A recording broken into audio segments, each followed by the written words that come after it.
Tapi basically ini dapat daripada data yang saya buat sendiri kan, konon-konon kan, itu. Kita buat sama-sama kan. Okey, tak apa, nak tunjukkan kepada tuan-tuan dan puan saja. Contoh data ini kita akan ada 4 variable. Variable pertama adalah ID. Variable kedua adalah X1, X2. X1 adalah gender. X2 adalah dipanggil sebagai cost statistics kan. Oh, ni pasal statistik belajar tak belajar tu kan. Okey.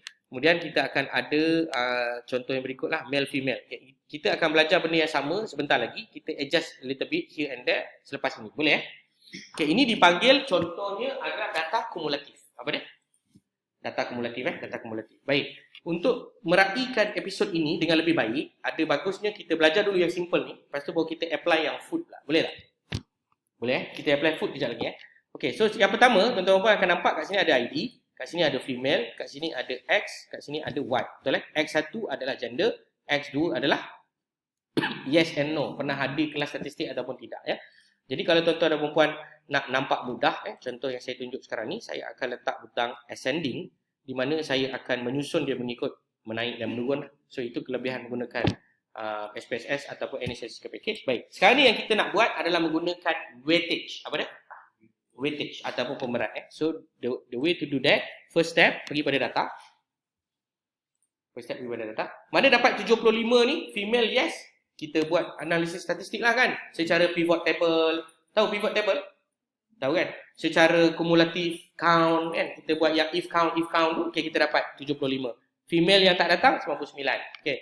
Begitu juga dengan male adalah 55 dan seterusnya lah. Ini adalah contoh. Sorry. Ini adalah contoh bukan kumulatif. Allahumma jangan silap Ini adalah contoh bukan kumulatif. Ini adalah contoh data granular. Kan kita ada female, yes, ini markah dia. Kita ada female, no, ni markah dia. Kita ada male, yes, ni markah dia. Baik. Ini adalah contoh data granular. Saya ulang balik. Ini contoh data granular. Jadi kalau data granular, maka apa yang anda perlu lakukan dalam contoh ini adalah membuat ujian-ujian statistik yang berkenaan. Contoh yang kita nak buat ni apa? Contoh yang anda nak belajar buat. Nak buat apa? Linear regression. Chi-square. Kita nak buat chi-square. Okey, nak buat chi-square. Malangnya, chi-square tidak boleh buat dengan menggunakan data DV begini. Kenapa data DV begini tak boleh? Tapi data ni bagus. Data ni bagus bukan untuk chi-square. Data ni bagus mungkin untuk ujian-ujian yang lain. Kenapa yang ini tak sesuai untuk buat chi-square? Sebab DV dia adalah numerical. Jadi nak guna chi-square DV mestilah kategori. Jadi kena buat kategori dululah Y kita. Macam mana nak buat? Kita akan pergi pada transform, recode into different variables. Okey, katakan kita tengok daripada data ni, siapa-siapa yang bawah daripada 80 akan kita kategorikan sebagai lemah. Apa dia? Lemah bawah 80 ni lemah lah statistik dia. Atas 80 ni pandai ataupun cerdik. So kita akan masukkan statistik score ni ke dalam kita punya variable box. Dah masuk kan? Dah Dan kita namakan sebagai score.cat. Boleh tak saya nak tulis score.fish? Boleh? Cat tu adalah kategori. Jelas Okey, saya ulang balik semula. Pertama, kita ada data.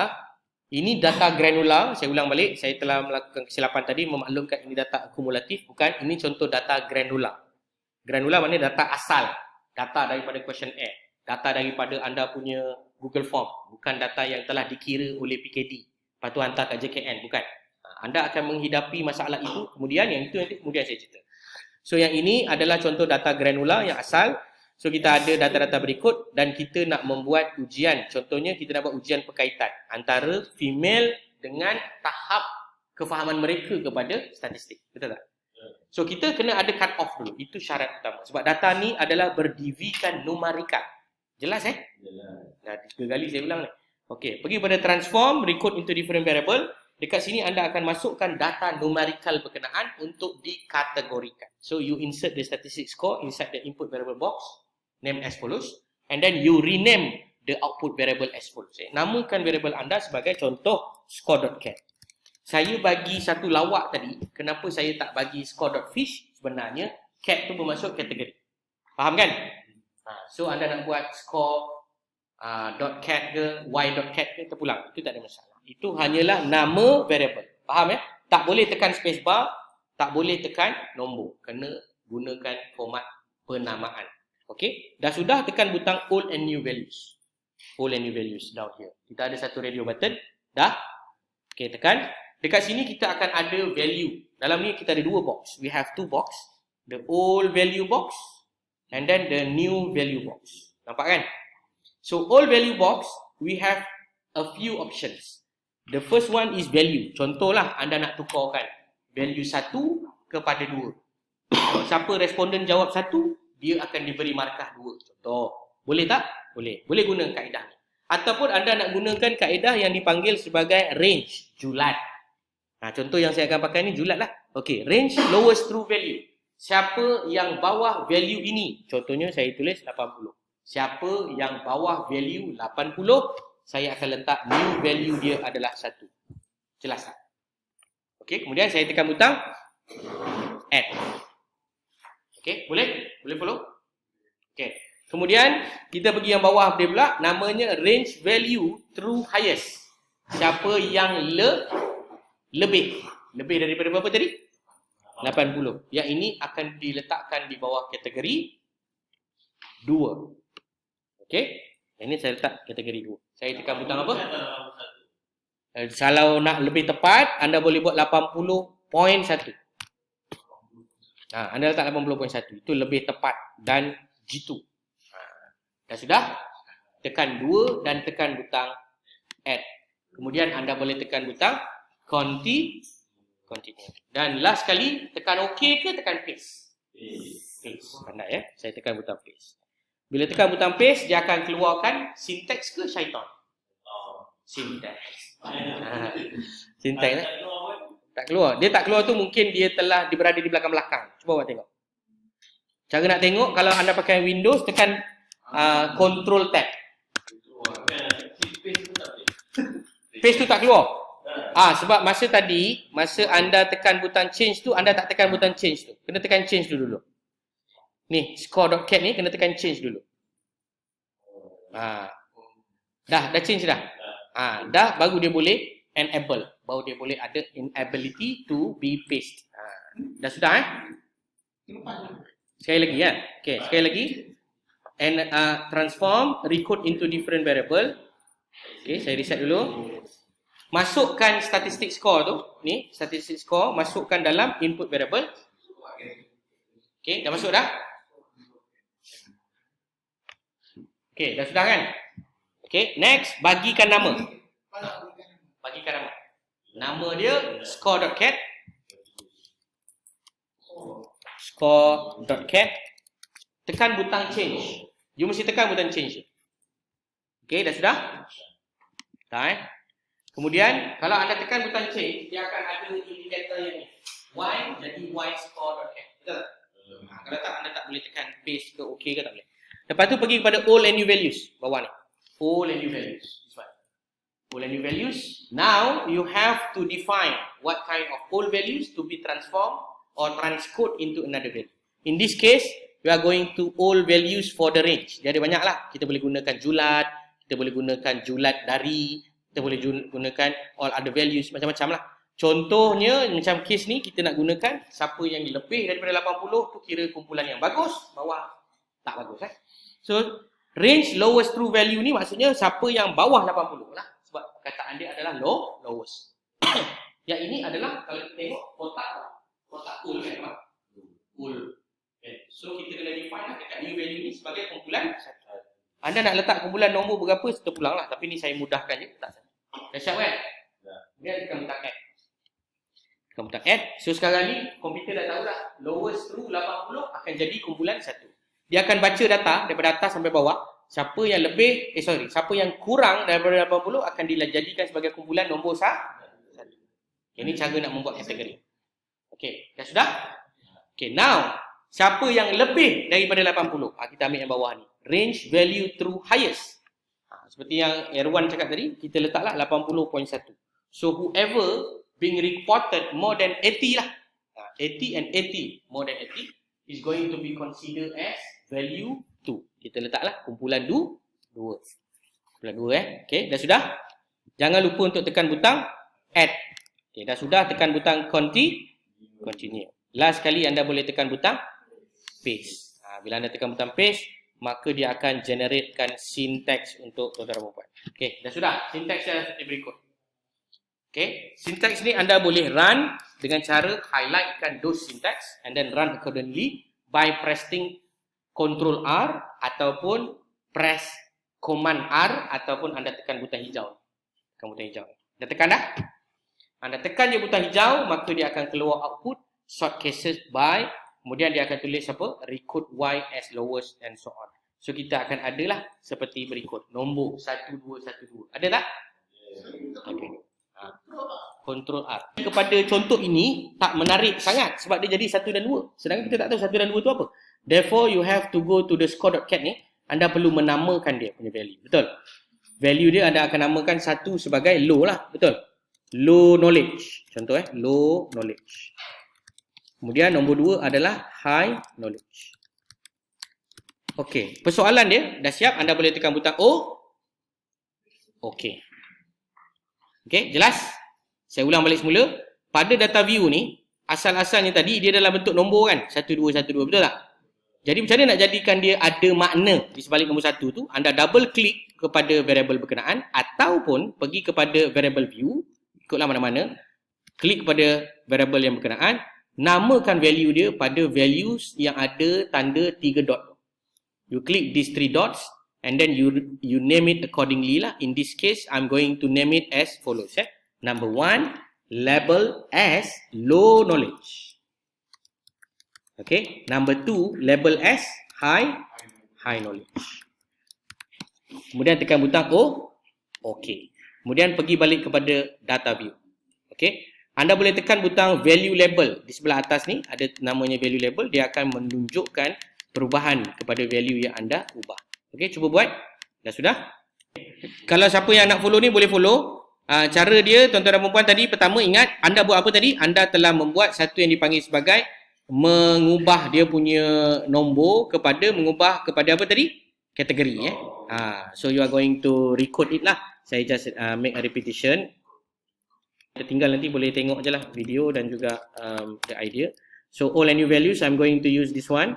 S80 as the first category, and then followed by another one which is to be confirmed as 80.01, and then I'm going to insert it, and then I'm going to click paste. Okay, the paste are going to be generated another one which is we call it syntax, and then kat sini saya akan ambil value label. Value labels ni tujuan dia adalah untuk menentusahkan score.cat sebagai nilai-nilai yang berkenaan lah, iaitu low knowledge. So if I'm not mistaken, this one should have the space bar. Number 2 is high knowledge. And then I need to put dot there and then execute dot. Okay, and then I can analyze everything. Okay, bila saya dah analyze, dia akan execute. Nampak? Dia terus bagilah. Nampak? Maknanya saya tak payah pun pergi yang saya tunjuk pada tuan-tuan perempuan tadi lah. Pergi klik kat sini. Okay, jelas? That is how you want to do it lah. Even kalau you nak namekan variable apa semua, you can just type anywhere in the computer or ask the ChatGPT also, they will help you in term of producing those syntax. Okay, dah siap. Tapi kalau anda dah mahir, macam saya ni taklah mahir sangat, tapi ada benda yang saya dah boleh ingat, so you can just follow it through. Just boleh guna je syntax ni. Sebab apa? Nak rerun balik data tu. Okay, so now how you want to analyze the chi-square? Go to analyze. Dah go to the analyze dah? Okay, chi-square. Analyze chi-square. Mana ada? Analyze descriptive cross-tab. Analyze confident ya. Analyze chi-square. Analyze descriptive cross-tab. Okay, dah sudah? Dah, okay. Anda boleh tekan cross-tab. Okay, now we are going to use the score.cat. Score.cat ini adalah DV kan, betul? DV ni anda letak dalam column. Kemudian anda punya row must be IV lah. So I'm going to insert the X1. X1 ni adalah gender. Kita nak tengok, is there any significant association or not between the gender and also the score of knowledge with regard to the statistical test.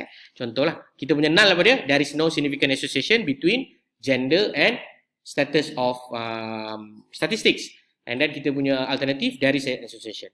Dah sudah ni, dah masukkan dah? Tekan butang statistics. We are going to request for chi-square. Okay. Nampak tak kat bawah ni kita ada contingency coefficient and pi and Cramer's V. You can also tick for that. And then you have the risk over here. Nampak tak risk? Risk ni kita akan klik untuk dapat OR dengan RR. Okay, tapi untuk test ni tak payahlah. Itu nanti sekejap lagi baru kita buat. Kemudian anda boleh tekan butang continue. Anda boleh tekan butang cells. Yang ini anda boleh gunakan percentage by column. Dan atas ni kita ada expected. Nampak tak? Expected ni anda dah belajar itu kan? A, B, C, D, E, F, G, H, total. Ingat? Tak ingat lah kan? Tak ingat tak apa. Tapi yang penting dah belajar lah. So kemudian anda boleh tekan butang continue. And then last but not least, you can click the paste button. Kenapa you click paste? Because we are going to generate the syntax. So this is the example of syntax. You can highlight the syntax and then you can click Ctrl R or run using the green button over there. So kita dah dapatlah bacaan seperti berikut. So kita dapat male, female, low dengan high knowledge. Dapat kan? Ini panggil cross tabulation. Jadual bersilang. So dalam jadual bersilang ni, kita tengok kat bawah ni kita ada Pearson chi-square and then kita ada yang lain-lain juga. Please bear in mind that chi-square cannot more than 20%. Betul? Violated. So kat sini kita nampak ada berapa sel less than 5. Jawapan dia ada 100%. Maknanya apa? Violate lah. Memang tak boleh pakai Pearson chi-square ni. So as I mentioned to you before, kalau tak boleh pakai chi-square, kena tengok alternative ke alternatif? Alternatif dia apa? Selepas Pearson chi-square tak boleh pakai, Fisher exact. You kena pakai Fisher exact. Fisher exact ni biasanya kita akan pakai yang satu tail ke dua tail. Depend pada hipotesis kita lah. Kalau hipotesis kita sekarang ni adalah 2 tail, therefore the Fisher exact is equal to 1.0. Ingat Fisher exact tidak ada nilai Fisher. Dia hanya ada nilai P saja. Faham ya? Dia tak ada nilai statistik, dia nilai P saja. So dalam kes ni, kita dapati nilai dia lebih besar ke kurang daripada alpha? Lebih besar. Reject ke fail to reject null hypothesis? Fail to reject. So kita akan make a conclusion there is no significant association. Of course lah, the sample also very small.